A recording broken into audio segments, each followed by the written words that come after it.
Welcome to our channel. నేను మీ చిట్టి.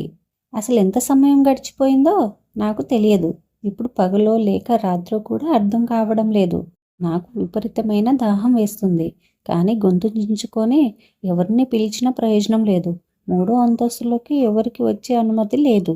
పని వాళ్ళంతా కేవలం 2వ అంతస్తు వరకే రాగలరు. వాళ్ళకి అక్కడి వరకే ప్రవేశం ఉంది. అంతకంటే పైకి ఎవ్వరూ రాలేరు. అందుకే ఈ క్షణంలో ఈ విశాలమైన భవనంలోకి, అంతకంటే విశాలమైన 3వ అంతస్తులో నేను తప్ప 2 ప్రాణి లేదు. ఆయన స్వయంగా వచ్చి నన్ను వదిలే వరకు నేను ఇలాగే ఉండాలి. అప్పుడప్పుడు అనిపిస్తుంది, దీనికంటే ఆ ఫ్యామిలీనే, జంతువులే నయం అని. కనీసం అవి బతికినవన్నీ రోజులు స్వేచ్ఛగా బతకగలవు. నేనైతే మనిషినై కూడా పంజరంలో బంధించబడిన జంతువు కంటే దారుణమైన జీవితాన్ని గడుపుతున్నాను. ఏమి ఆలోచిస్తున్నారు? నన్నిలా ఎవరు చేశారో, ఎందుకు చేశారో? అంతే కదా, చింతించకండి. ఆయన రావడానికి ఇంకా చాలా సమయం ఉంది. ఈలోపు మీకు అంత చెబుతాను. నేను మాయ. 6 నెలల క్రితం వరకు నేను మాయ త్రిపాఠిని. కానీ గత 6 నెలలుగా రవి మారాను. ఈ సమాజంలో ఒక అమ్మాయి బ్రతకడానికి ఇంటి పేరు, సర్నేమ్ చాలా ముఖ్యం. అవునా కాదా? నిజం. ఇంటి పేరు చాలా అవసరం. ఒక అమ్మాయికి ఇంటి పేరు ఎంత ముఖ్యం? ఈ ఇంటి పేరు బలంతోనే ఆమెకు ఒక గుర్తింపు ఉంటుంది. ఈ ఇంటి పేరు వల్లే తల ఎత్తుకొని బ్రతకగలదు. మళ్ళీ ఇదే ఇంటి పేరు వల్ల ఒక అమ్మాయి బలవంతంగా వశం చేసుకోవచ్చు. ఉదాహరణకు నేనే మాయనే. పుట్టినప్పటి నుండి గత 23 ఏళ్లుగా బిజినెస్ టైకు చంద్రసేన్ త్రిపాఠి కూతురిగా బతికాను. నేను నా తల్లిదండ్రుల ఏకైక సంతానాన్ని. చిన్నప్పటి నుండి వాళ్ళ కంటిపాపలా పెరిగాను. నేను ఎంతటి ప్రేమను పొందానంటే, అంత పెద్ద బిజినెస్ పర్సనాలిటీ అయి కూడా మా నాన్న ఎప్పుడూ వారసుడి కోసమైనా, రెండో పెళ్లి సంతానం గురించి కూడా ఆయన ఆలోచించలేదు. లేదా ఒక రకంగా చెప్పాలంటే ఆలోచించే అవకాశమే దక్కలేదు. ఎందుకంటే నాకు 6 ఏళ్ల వయసు ఉన్నప్పుడు మా అమ్మ హఠాత్తుగా 3 రోజుల జ్వరంతో మమ్మల్ని విడిచిపెట్టి వెళ్ళిపోయింది. మా అమ్మ వెళ్ళిపోయిన తర్వాత నాన్న ఎందుకో చాలా నిశ్శబ్దంగా అయిపోయారు. ఎప్పుడు తలుపు వేసుకుని ఒంటరిగా ఉండేవారు. నాతో కూడా చాలా రోజులు సరిగా మాట్లాడలేదు. ఇప్పుడు నాకు లోకమంతా శూన్యంగా అనిపించేది. అమ్మ ఎప్పటికీ తిరిగి రాదని అర్థం చేసుకోవడానికే నాకు చాలా రోజులు పట్టింది. రోజంతా ఆ పెద్ద 2 అంతస్తుల ఇంట్లోనే గదులన్నీ తిరుగుతూ ఉండేదాన్ని.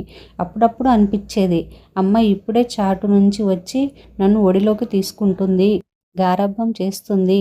ఈ రోజుల్లో నాకు చాలా కష్టంగా అనిపించేది. ఒకవైపు అమ్మ లేని లోటు, మరోవైపు నాన్న నిర్లక్ష్యం. ఈ 2 కలిసి నన్ను లోపల కుంగదీశాయి. కానీ కాలం అన్ని గాయాలను మాన్పుతుంది అంటారు కదా. ఇక్కడ కూడా అదే జరిగింది. 3 నెలల తర్వాత ఒకరోజు నాకు హఠాత్తుగా జ్వరం వచ్చింది. ఆ కారణం చేతనే నాన్న మళ్ళీ మామూలు స్థితికి మారిపోయారు. నా ఆరోగ్యం గురించి విని నాన్న ఆ నిశ్చయిత స్థితి నుండి బయటపడ్డారు. భార్యను కోల్పోయిన ఆ భర్త తన ఏకైక బిడ్డను కాపాడుకోవడానికి తప్పించిపోయారు. ఒక రకంగా చెప్పాలంటే నా ఆరోగ్యం నా జీవితంలో శాపంగా వచ్చి వరంగా మారింది. అప్పటి నుండి నాన్న నన్ను ఎప్పటి తన దగ్గర నుండి దూరం చేయలేదు. నాయనమ్మ అప్పటికి ఇంకా బతికే ఉంది. తన ఏకైక కుమారుడు ఒంటరితనం గురించి ఆలోచించి మళ్ళీ పెళ్లి చేయడానికి ఏర్పాటు మొదలుపెట్టిన నాన్న ఆ వైపు కన్నెత్తి కూడా చూడలేదు. చివరకు నా బాగోగులు సాకు చెప్పి ఒప్పించాలని చూసినా నాయనమ్మ వల్ల కాలేదు. నాయనమ్మ ఎన్ని వేల సార్లు అడిగినా, బ్రతిమాలినా నాన్న ఒప్పుకోలేదు. ఇక కొడుకు విషయంలో ఆశ వదులుకొని నాయనమ్మ దేవుడి గదిలో కాలం గడపడం మొదలుపెట్టింది. ఇక నేను నా తల్లి లేని జీవితంలో నాన్న ప్రేమ అనే నీడలో పాకులాడే మొక్కలా మెల్లమెల్లగా పెరుగుతూ వచ్చాను. నాన్న తన పని, వ్యాపారం అన్నిటినీ చూసుకుంటూనే నా జీవితంలో అమ్మలేని లోటును పూడ్చడానికి తన శక్తి మేరకు ప్రయత్నించేవారు. కానీ అన్ని లోటులను నిజంగా పూడ్చగలడా? ముఖ్యంగా ఒక బిడ్డకు తన తల్లి ఇచ్చే గారాబం, ప్రేమ, సంరక్షణ, అనురాగం ఇవన్నీ వేరే ఎవరికైనా పూడ్చడం సాధ్యమేనా? కానీ సర్దుకుపోక తప్పదు. సర్దుకుపోవడమే జీవితం. నేను కూడా అలాగే అలవాటు పడ్డాను. ఇక అమ్మ ఎప్పటికీ తిరిగి రాదని నేను గ్రహించాను. బహుశా అవగాహనమే నన్ను ఒక్కసారిగా మానసికంగా చాలా పరిణితి చెందేలా చేసింది. రోజులు ఇలాగే మంచి చెడుల మధ్య గడిచిపోతున్నాయి. అమ్మ లేని లోటు అలాగే ఉన్నా నాన్న మరియు నేను నా చిన్న ప్రపంచంలో బాగానే ఉన్నాం. చిన్నప్పటి నుండి నాకు చదువు పట్ల ఒక ప్రత్యేకమైన ప్రేమ ఉండేది. కేవలం పాఠ్యపుస్తకాలే కాదు, అన్ని రకాల పుస్తకాలు చదవడం నాకు ఇష్టం.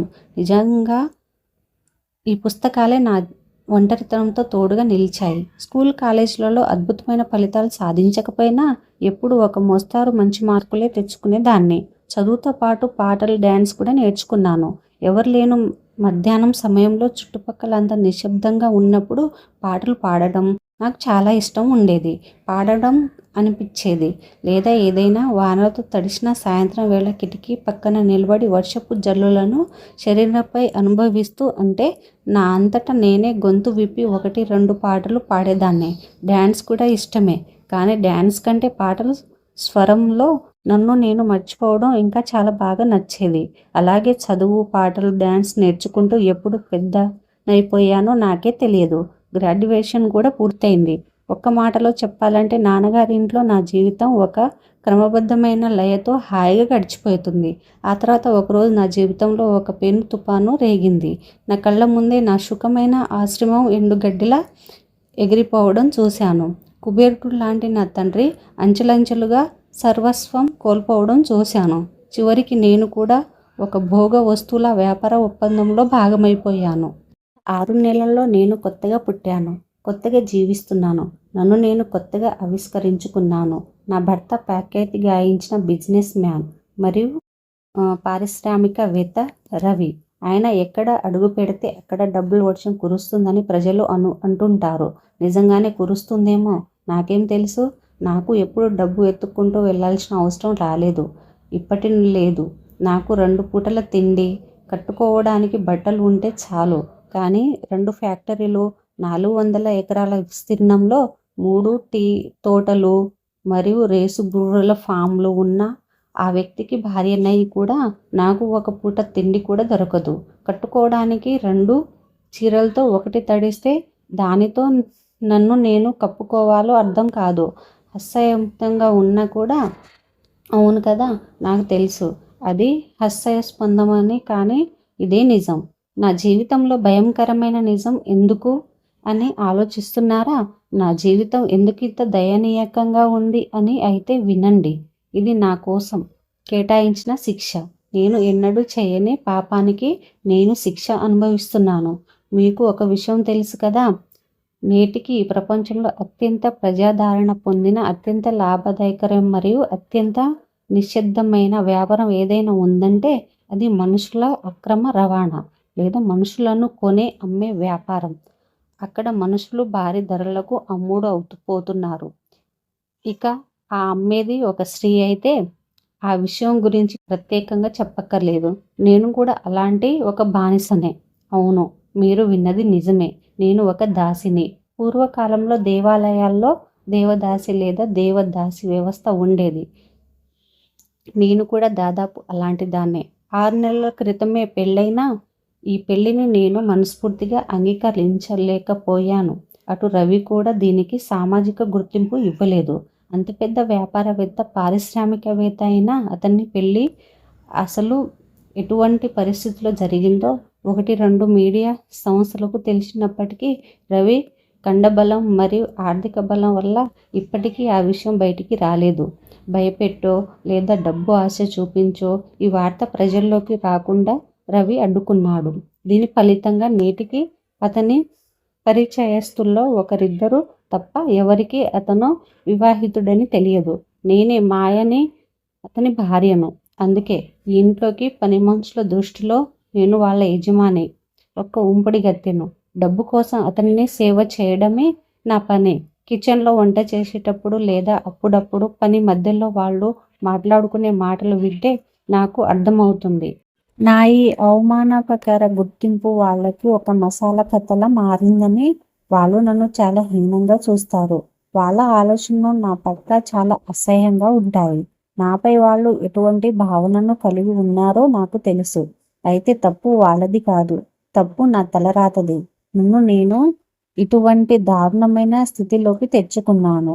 నా దురదృష్టకర జీవిత కథ సరిగ్గా 6 నెలల క్రితం జరిగిన ఒక అతి ముఖ్యమైన సంఘటనలో మొదలైంది. Please subscribe my channel. Like కొట్టండి, షేర్ చేయండి. Watching this video please.